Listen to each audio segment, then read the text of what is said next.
Okay. Now it's good. Okay.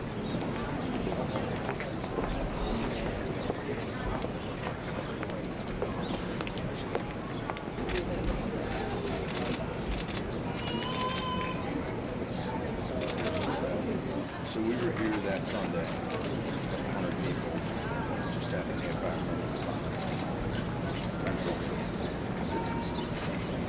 Oh, okay.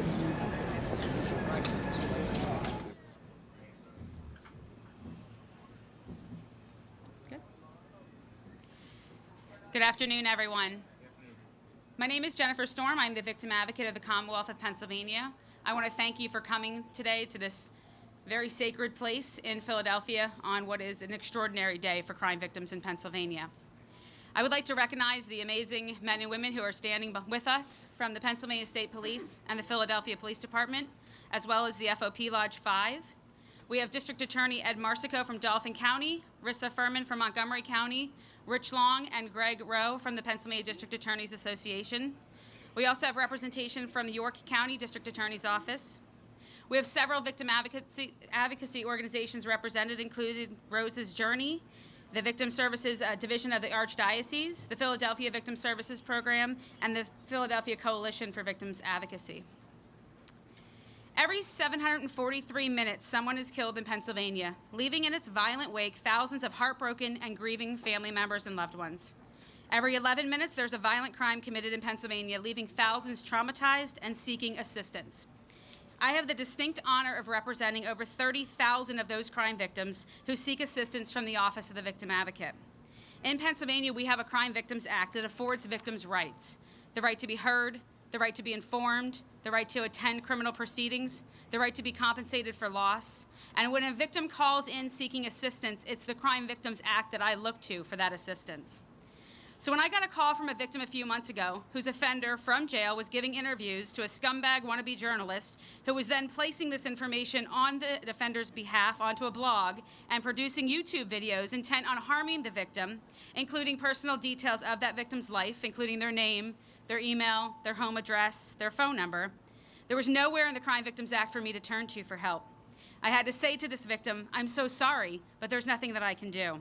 The offender has the right to speak to this person, and that person has the right to post these things on your behalf." Imagine how helpless, how angry, how utterly traumatized and powerless that victim felt. Or a few weeks ago when we found out once again that this disgusting cop killer was given the chance to be heard and seen as someone worthy of a commencement speech. Billed as an award-winning journalist when really all he is a cowardly cop killer. And there was no legal right for Maureen Faulkner to turn to. That changes today. In a few moments, Governor Corbett is going to sign into law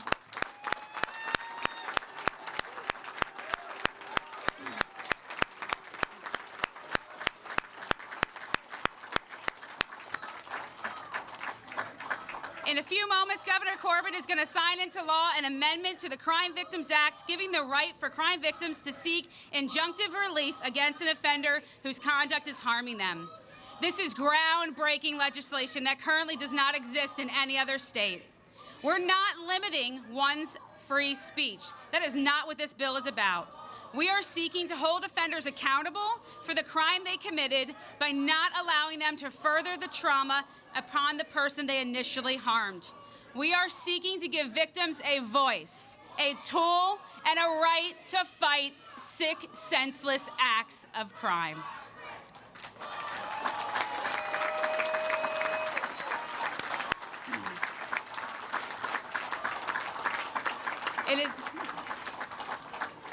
It is no surprise to me, and it shouldn't be to you, that Governor Tom Corbett stands here today ready to sign this bill into law, as he has stood up for crime victims for the past 4 years during his time as governor.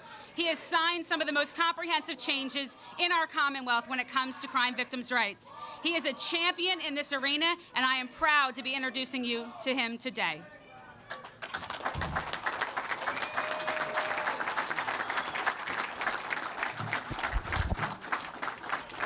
Thank you, Jennifer.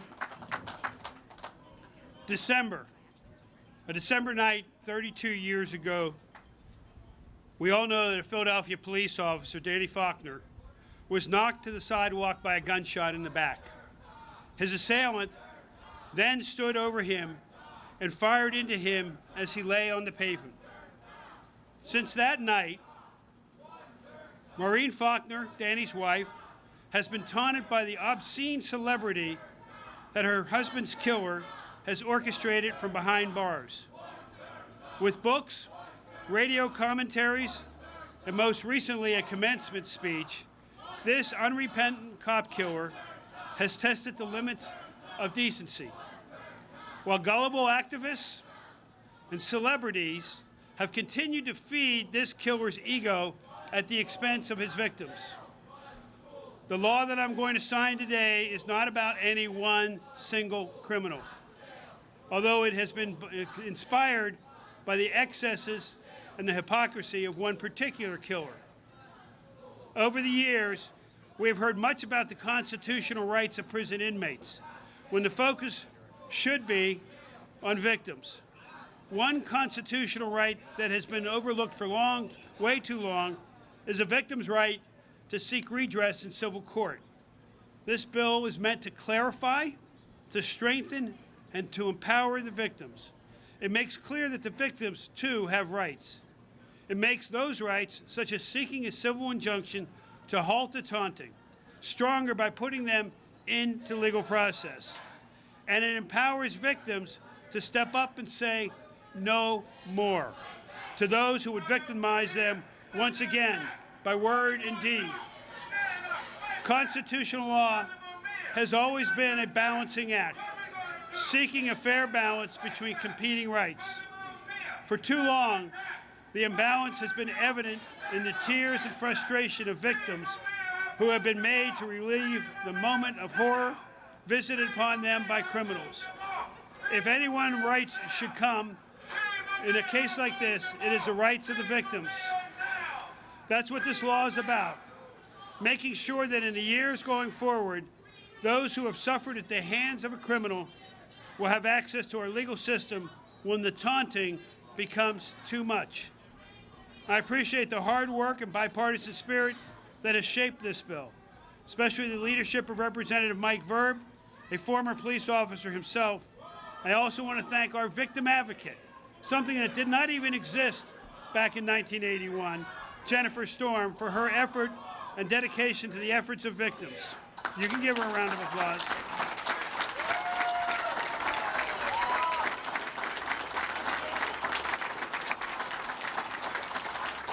And without a doubt, all Pennsylvanians owe a special debt to Maureen Faulkner, who has kept faith with her husband for more than 3 decades in pursuit of justice.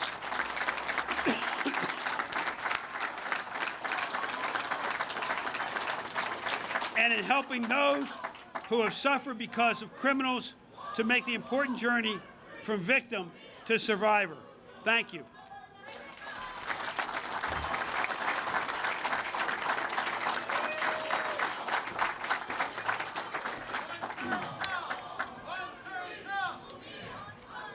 Next, I would like to thank our next speaker for his leadership and swift action when getting something done in Harrisburg to further the rights of crime victims. Representative Vereb is the person you call. He did it in 2012 when we sought to expand the rights of crime victims before the Parole Board, which he ushered through the House and Senate in record time, and he's done it again today with this bill that we celebrate. As a former law enforcement officer, Representative Vereb gets why we are standing here today on this sacred ground where this vile crime occurred. He understands what it's like to lose a brother in blue. He is a true advocate in the legislature, and I am proud and privileged to have him as a voice to work for crime victims.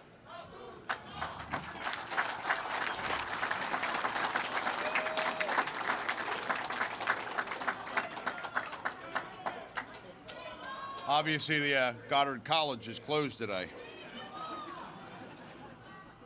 What a beautiful afternoon in the city of Philadelphia and in the Commonwealth of Pennsylvania. And I want to thank the city of Philadelphia and the mayor's office, John McNesby with Lodge 5, and all the support we have to be able to come into this intersection today, and have the governor sign the law. And Governor, on behalf of all the victims in the Commonwealth, thank you for showing the respect that they deserve by being here today.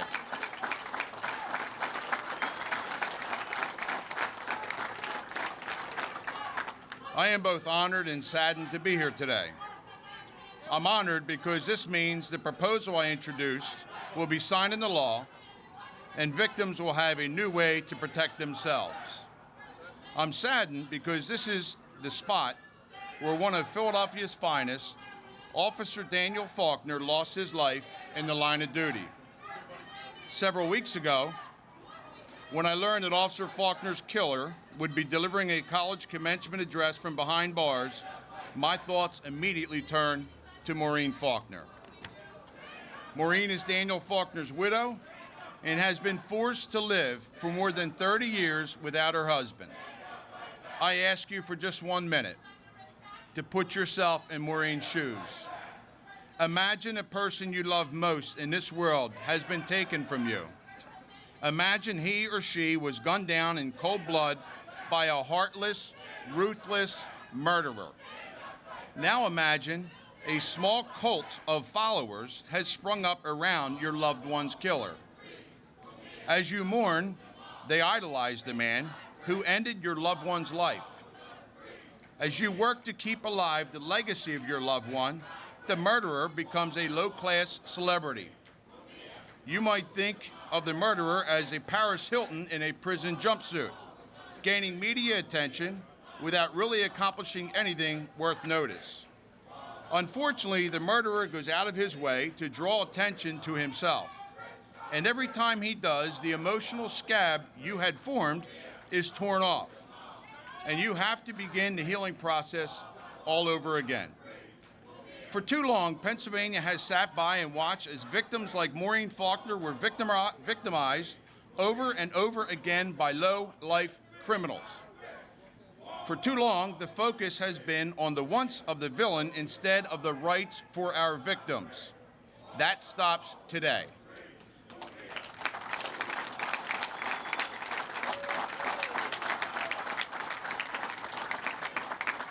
This new law provides tools for people like Maureen Faulkner to defend themselves against the aggressive behavior of criminals. With this law in place, victims, district attorneys, or the Attorney General will be able to file a civil suit to stop criminals from causing severe mental anguish to their victims or their families. You may have noticed that I have not even mentioned the name of the criminal thug who gunned down Officer Faulkner. There is a reason for that. This day is about the victims, not the villains. Today is about people like Maureen Faulkner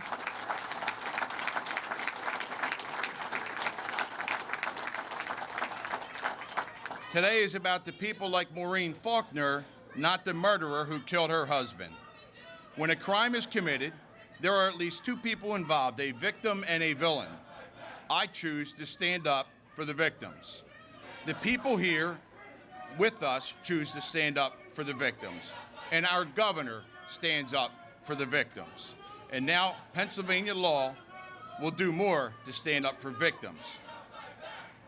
Before I close, I asked that college in Vermont, do you hear Pennsylvania now?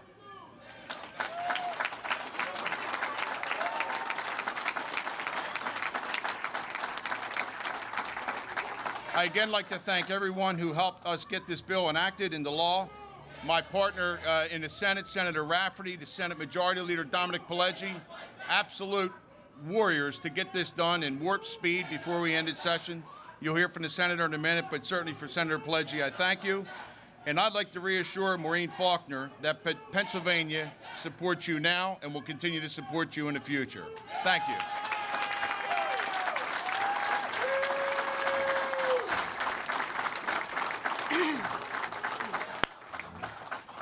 Thank you very much. So you've heard from our advocate in the House. It's now my privilege to introduce to you one of our key advocates in the Senate. As a former Deputy Attorney General for the Commonwealth, Senator Rafferty worked in the criminal division and knows firsthand the experiences and the needs of crime victims. He helped us usher this bill to where we are today, and I'm very proud to introduce to you him today. I'm honored to be here today with Maureen and to stand in homage of our hero, a gentleman who coincidentally gave his life defending our constitutional rights. Right here on this spot. Right here on this spot. He wore the badge to protect our lives and liberties. And just like Maureen Faulkner and all the victims of crime, all of them, this bill will help heal the wounds. We have rapists in jail, we have murderers in jail, we have those who committed aggravated assaults in jail. Why should they be given some kind of publicity for entertainment value, for no other purpose but entertainment value, to continue to open the wounds on the victims of crime? We've seen it with Maureen, we've seen it with the Philadelphia Police Department, we've seen it with the DA's office, Lynn Abraham here today. And this is all throughout the Commonwealth of Pennsylvania, not just here, all throughout the Commonwealth of Pennsylvania. It will finally allow the families of the crime victims, or the crime victims themselves if they're still with us, or the DA or the Attorney General, to go to court to seek an injunction to prevent these rascals, these bad people, from becoming entertainment values here in the Commonwealth of Pennsylvania. There's no monetary money here. This is strictly an injunction that allows these law-abiding officials, by no fault of their own, this scourge, this criminal element, these thugs, to take advantage of them. So I'm proud to stand with Governor Corbett, who stood tall in this. I'm proud to stand with Representative Mike Vereb, especially honored to be with Maureen Faulkner, the members of the Philadelphia Police Department. I want to thank the Philadelphia Media Market, the Inquirer, the TV stations. I know the 1210, the Big Talker, has highlighted this day. This is important for Pennsylvania, for the city of Philadelphia, to allow us as a civilized society to say, no more. You've heard us enough, criminals. Stay back where you belong. This is our country. This is our Commonwealth. Let us go forward and heal. Thank you very much.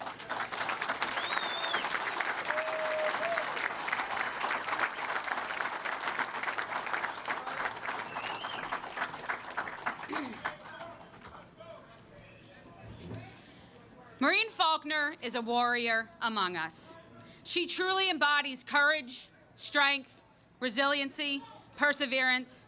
Not only did she suffer the unimaginable, brutal murder of her husband on this very street, she has endured years of speculation and boasting on behalf of the man who stood inches away from her husband and in cold blood took his life.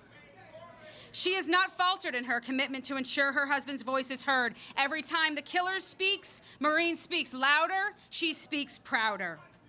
She has created not one,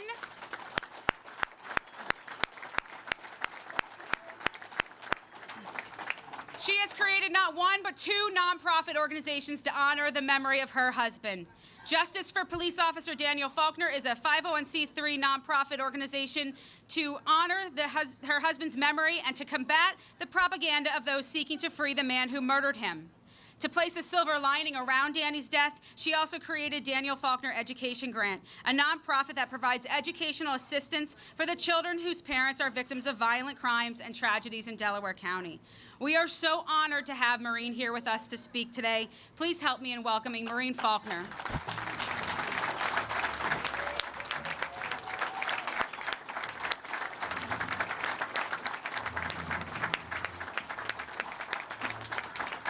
Thank you. I want to thank everyone who has made this bill today to be signed.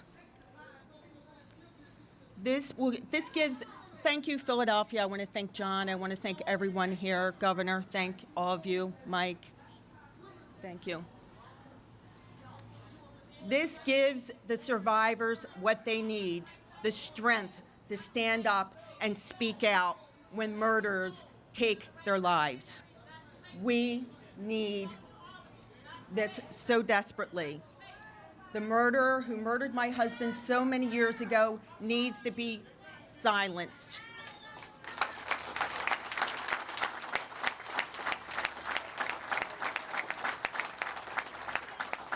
It's not fair that the survivors must endure having this happen to them year after year after year, not just myself, but all survivors of violent crime.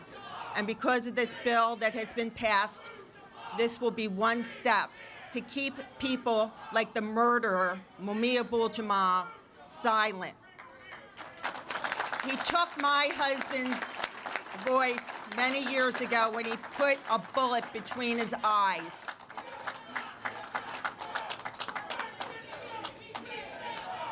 And we will continue to stand out and speak out. And this is a happy day and a good day for all survivors and victims. Thank you very much.